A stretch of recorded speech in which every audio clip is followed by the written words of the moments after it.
Mga nakatira sa ilalim mga idol. Kailan pa lang ma-sprayan ko pa ito ng insecticide. Yung punong nyug na ito.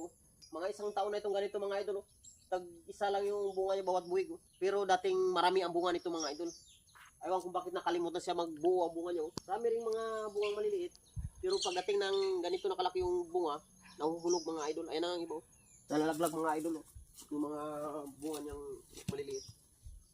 Kaya ang gagawin natin mga idol ay lilinisin natin ito. Susubukan natin kung dadami ang bunga niya mga idol. Kasi yung mga ibang nyug ko na nilinisan ko yung ganito, dumami yung bunga mga idol. Kaya susubukan natin. Yan. Tulad yan, oh. Maraming ano. Kaya pala humihina yung bunga niya mga idol, oh. Maraming nakatira ng mga ano, insekto. Yan, oh.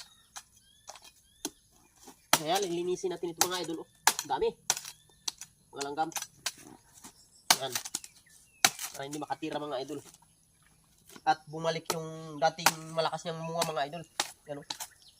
Lilinisan natin ito. Para bumalik yung dating dami ng bunga niya mga idol, oh. Yan.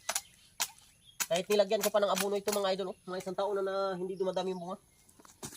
Kaya ginawa natin ang paraan ito, oh. Nilinis natin. Yan.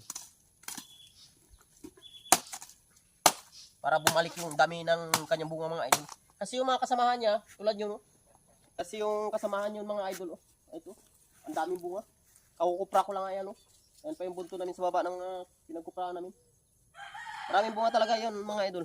Pero itong punong nyug na ito, na dating maraming bunga, nanghina sa mga idol. Mga isang taon na itong halos, ganyan lang bunga nyo, 2 piraso. Kaya ginawa natin ang paraan, nilinis natin mga idol. Bumalik yung, para bumalik yung kanyang ano. Kumbaga, ito mga idol, tinuli natin siya. Ilang punong nyug ko na rin ang ginanito ko mga idol. Tinanggalan ko. Ang ibang purpose din ito mga idol, pag nagtali ka ng kalabaw, hindi sasabit dito sa mga nakausligan niya na palikpik rin ito, oh. Hindi sasabit dito yung lubid ng kalabaw mo. Sigurado pag tali mo, dudulas na lang yan dito mga idol pag pinaluagan mo yung lubid ng pagtali.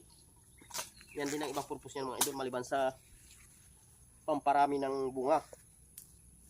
Para pagtali mo ng kalabaw, hindi rin sasabit dito yung lubid niya. Hindi makakapulupot mga idol. Yan din ang isang tips natin sa paggagawa ng ganyan.